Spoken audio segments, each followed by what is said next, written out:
Hello viewers, welcome back to my channel. আশা করি সবাই ভালো আছেন। আজকে আমি আপনাদের সঙ্গে শেয়ার করব 34 সাইজের কামিজ কাটিং। আমি যে কামিজটি আজকে তৈরি করব, কামিজটির লম্বা 43 ইঞ্চি, বডি 34 ইঞ্চি, কোমর 31 ইঞ্চি, তারপরে হিপ আছে 36 ইঞ্চি, হাতা লম্বা 17, হাতার মুখ 9। এই মাপে আমি কামিজটি আপনাদেরকে কাটিং করে দেখাবো। আপনাদের কাছে ছোট্ট একটি অনুরোধ, ভিডিওটি প্রথম থেকে লাস্ট পর্যন্ত দেখুন আর ভিডিওটিতে একটা লাইক দিয়ে ভিডিওটি কন্টিনিউ করার চেষ্টা করুন। বিশেষ করে ভিডিওটি হচ্ছে যারা সেলাইয়ের কাজে নতুন তাদের জন্য আমার এই ভিডিওটি। দেখুন, আমি প্রথমে এখানে কাপড়টিকে ডিজাইন গলা আছে, আমি 4 ভাঁজ দিয়ে নিয়েছি। 2টা পার্ট একসাথে দিয়ে আমি 2টা পার্ট একসঙ্গে কাটিং করব। এবার দেখুন, উপরের থেকে আমি দাগটি সোজা করে দিয়ে নিলাম। এবার আমি এখানে কাপড়টির লম্বার মাপ নিয়ে নিছি। এখানে লম্বা দেখুন একটু কম আছে, আমি যেটা আছে পুরাটাই নিয়ে নিচ্ছি। নিয়ে এবার আমি গলার মাপটা নিয়ে নেব। প্রথমে আমি কামিজের গলা নিচ্ছি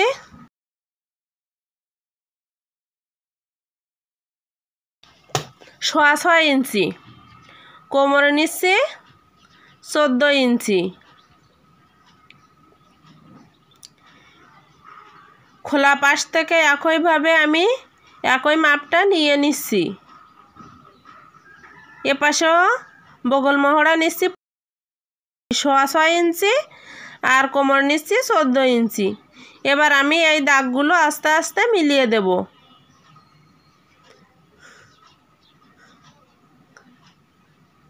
দেখুন, আমি শেপ কাটার সাহায্যে দাগগুলো মিলিয়ে দিচ্ছি। দেখুন, প্রথমে একদম উপরে আছে লম্বার মাপটা, তারপরে বডি, তারপরে কোমর। এখানে কিন্তু টোটাল 3টা দাগ থাকবে, বডি, কোমর, হিপ।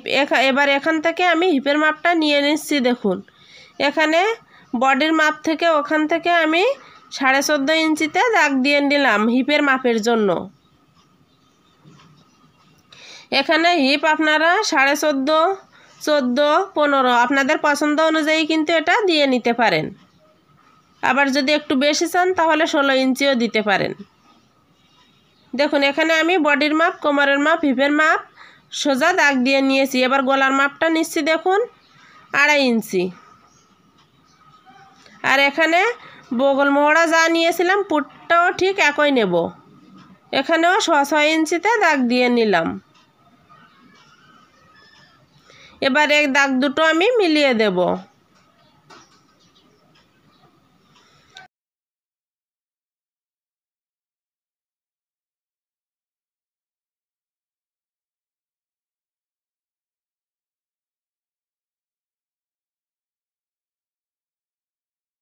এবার দেখুন, আমি উপরের দাগে বডির মাপটা নিয়ে নিলাম। এখানে বডি আছে 8.5 ইঞ্চি আর 1 ইঞ্চি বেশি নিয়ে মোট 9.5 ইঞ্চিতে দাগ দিয়ে নিলাম। কোমরের মাপও ঠিক একইভাবে আপনাদের কোমর যা থাকবে তার 4 ভাগের 1 ভাগ নিতে হবে প্লাস 1 ইঞ্চি। এবার হিপ আছে 36, 36-এ 4 ভাগের 1 ভাগ 9 ইঞ্চি আর 1 ইঞ্চি সেলাইয়ের জন্য বেশি নিয়ে আমি দাগ দিয়ে নিচ্ছি। এবার এই দাগগুলো আমি শেপ কাটার সাহায্যে মিলিয়ে দেব।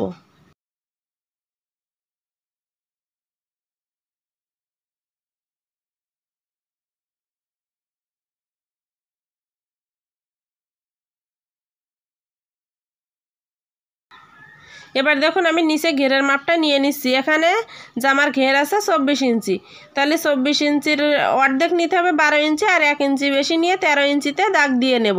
নিয়ে এবার হিপ থেকে ঘেরের মাপটা সোজা করে শেপ কাটার সাহায্যে মিলিয়ে দেব। তাহলে বন্ধুরা, ভিডিওটি যদি একটু হলেও ভালো লাগে তাহলে চ্যানেলটিকে সাবস্ক্রাইব করে আমার পাশে থাকবেন। পাশে থাকা বেল আইকনটি অল করে যাবেন যাতে পরবর্তী ভিডিও আপলোড করলে সবার প্রথমে আপনাদের কাছে পৌঁছে যায়। আর যারা অলরেডি সাবস্ক্রাইব করেছেন তাদেরকে অসংখ্য ধন্যবাদ।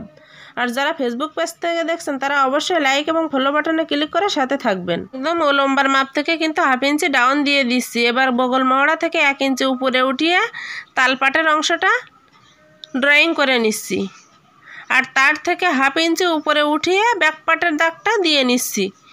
নিয়ে এই দাগ বরাবর পিছনের পার্টে মানে যে ব্যাক পার্টের যে দাগটা দিলাম ওই দাগ বরাবর কিন্তু আগে কামিজটি কাটিং করে নিতে হবে, তারপর তালপাটের অংশটা কাটিং করতে হবে। এই যে এই দাগ বরাবর কিন্তু আমি এবার কামিজটি কাটিং করে নেব।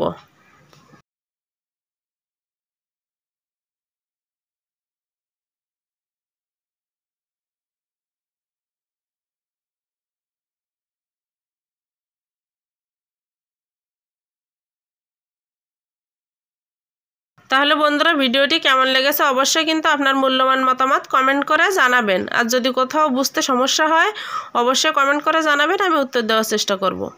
এবার দেখুন সামনের পাটার আমি তালপাটার অংশটা কাটিং করে নিচ্ছি। এই যে দেখুন আমার কামিজের অংশটি কাটিং করা হয়ে গেছে। এবার আমি হাতার অংশটি কাটিং করে নেব। তার আগে দেখুন আমি এখানে হিপের ওখানে একটা চিহ্ন দিয়ে নিচ্ছি, যাতে পরবর্তীতে সেলাই করার সময় এটা চিহ্ন বরাবর চিহ্নই মিশিয়ে সেলাই করা যায়, মানে দাগে দাগে মিশিয়ে। এবার আমি হাতার অংশটা দেখুন দুইটা হাতা একসঙ্গে 4 ভাঁজ দিয়ে নিয়েছি। নিয়ে এখানে হাতা লম্বা আছে 17 ইঞ্চি।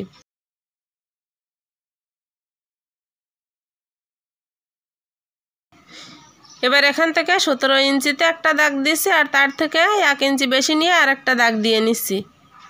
দিয়ে ওখান থেকে 2.5 ইঞ্চিতে ডাউন দিয়ে দিচ্ছি। আর আছে এজন্য 1 ইঞ্চি নিয়েছি, না হলে 1.5 ইঞ্চি নিতাম। এবার হাতার মুখের মাপটা নিয়ে নিচ্ছি 4.5 ইঞ্চি, আর 1 ইঞ্চি বেশি 5.5 ইঞ্চি নিয়ে এবার শেপ কাটে শেপ দিয়ে এগুলো শেপ দিয়ে নেব।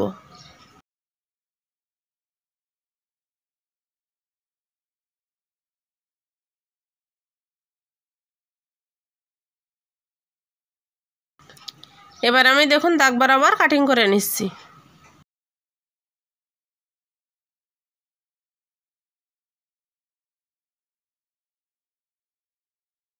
এবার দেখুন এখান থেকে আমি তালপাটার অংশটা কেটে নিচ্ছি। এই যে আমার হাতার অংশটিও কাটিং করা হয়ে গেছে। তাহলে বন্ধুরা ভিডিওটি কেমন লেগেছে অবশ্যই আপনার মূল্যবান মতামত কমেন্ট করে জানাবেন। ধন্যবাদ সবাইকে।